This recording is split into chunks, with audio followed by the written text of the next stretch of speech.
Hello student, आप कैसे हैं? हमें आशा है कि आप लोग अच्छे ही होंगे। तो इस वीडियो में हम लोग डिस्कस करेंगे कि प्रकाश की उत्क्रमणीयता होती क्या है, प्रतिबिंब होता क्या है और प्रतिबिंब कितने प्रकार के होते हैं। तो आइए हम लोग डिस्कस करते हैं कि प्रकाश की उत्क्रमणीयता होता क्या है। आप लोग प्रकाश का परावर्तन का डिफिनेशन पढ़े थे, जिनमें यह फिगर आप लोग बनाए थे। यह आपतित किरण होता था और परावर्तित किरण और यह अभिलंब कहते थे, और ये आपतन कोण और ये परावर्तन कोण होता था। ये आपका कोई पालिशदार तल है, समतल दर्पण आप मान लें। तो प्रकाश को उत्क्रमणीयता को समझने के लिए आपको इस फिगर का ही हेल्प लेना होगा।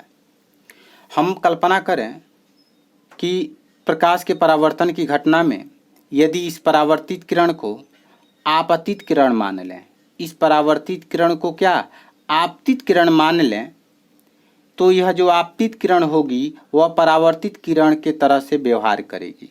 यानी ये जो किरण ये परावर्तित किरण की तरह से क्या करेगी, व्यवहार करेगी। अतः हम कह सकते हैं कि प्रकाश में अपने गमन पथ को उत्क्रमित करने का क्या होता है, गुण निहित होता है। और प्रकाश के इस गुण को ही हम क्या कहते हैं, प्रकाश की उत्क्रमणीयता कहते हैं। समझ में आ रहा है? आइए हम लोग डिस्कस करते हैं कि प्रतिबिंब होता क्या है।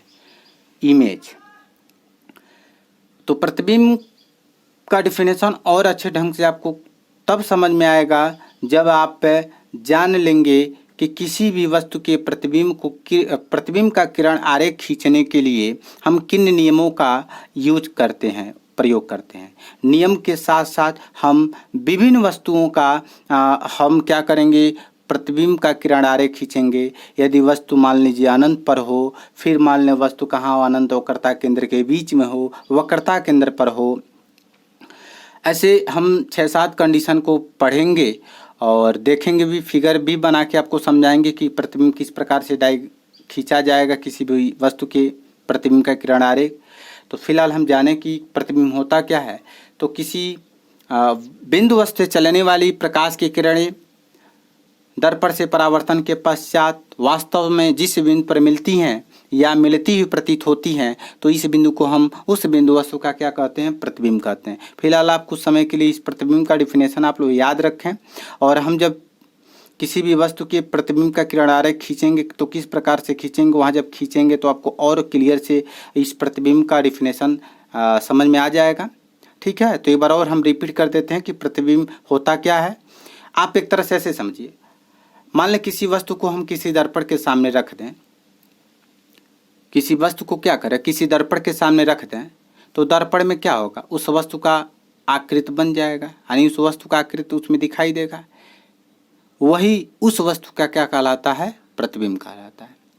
ठीक है, तो एक बार और रिपीट कर देते हैं और आपका प्रतिबिंब का डिफिनेशन। तो किसी बिंदु वस्तु से चलने वाली प्रकाश की किरणें दर्पण से परावर्तन के पश्चात वास्तव में जिस बिंदु पर मिलती हैं या मिलती हुई प्रतीत होती हैं, तो इस बिंदु को हम उस बिंदु वस्तु का क्या कहते हैं, प्रतिबिंब कहते हैं। ये जो प्रतिबिंब होता है वह 2 प्रकार का होता है। पहला होता है आपका वास्तविक प्रतिबिंब और दूसरा होता है आपका आभासी प्रतिबिंब। तो आइए डिस्कस करते हैं कि आभासी प्रतिबिंब, वास्तविक प्रतिबिंब क्या होता है और आभासी प्रतिबिंब क्या होता है। ठीक है, तो आइए वास्तविक प्रतिबिंब हम बता दें आपको क्या होता है। ठीक वही डिफिनेशन, पिछले डिफिनेशन को ही हम देख के चलेंगे जो प्रतिबिंब में हम कहे थे। प्रतिबिंब का जो डिफिनेशन होता है बस थोड़ी सी डिफरेंट है। वहाँ हमने बोला था कि किसी बिंदु वस्तु से चलने वाली प्रकाश की किरणें दर्पण से परावर्तन के पश्चात वास्तव में जिस बिंदु पर मिलती हैं या मिलती हुई प्रतीत होती हैं, तो इस बिंदु को उस बिंदु वस्तु का प्रतिबिंब कहते थे। तो वास्तव में जिस बिंदु पर मिलती हैं और मिलती हुई प्रतीत होती हैं, तो ये मिलती हुई प्रतीत होती है, इस शब्द को डिलीट कर दिया जाए और बाकी सब हम रीड करें तो वह हो जाएगा आपका क्या, वास्तविक प्रतिबिंब। देख लीजिए यहाँ लिखे भी हैं हम, किसी बिंदु वस्तु से चलने वाली प्रकाश की किरणें परावर्तन के पश्चात वास्तव में जिस बिंदु पर मिलती हैं, तो इस बिंदु को हम क्या कहते हैं, उस बिंदु वस्तु का वास्तविक प्रतिबिंब कहते हैं। और वास्तव में जिस बिंदु पर देखिए, वास्तव में जिस बिंदु पर मिलती तभी होगा, या अगर मान लें जिस बिंदु से मिलती, जिस बिंदु से आती प्रतीत हो या मिलती हुई प्रतीत होती है, तो हो जाएगा आपका आभासी प्रतिबिंब। डिफिनेशन में ही है सब कुछ। डिफिनेशन अगर लर्न है तो समझिए वास्तविक और आभासी प्रतिबिंब का डिफिनेशन आपको याद करने की कोई आवश्यकता नहीं है।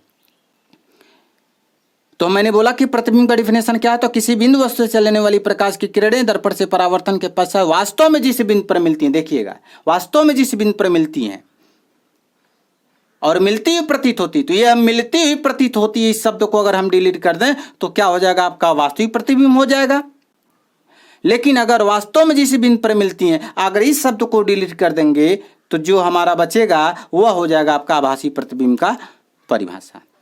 तो अगर आपसे वास्तविक प्रतिबिंब की परिभाषा पूछा जाए तो आप क्या कहेंगे कि किसी बिंदु वस्तु से चलने वाली प्रकाश की किरणें परावर्तन के पश्चात वास्तव में जिस बिंदु पर मिलती हैं तो इस बिंदु को हम क्या कहते हैं, उस बिंदु वस्तु का वास्तविक प्रतिबिंब कहते हैं और इस प्रतिबिंब को हम पर्दे पर प्राप्त कर सकते हैं।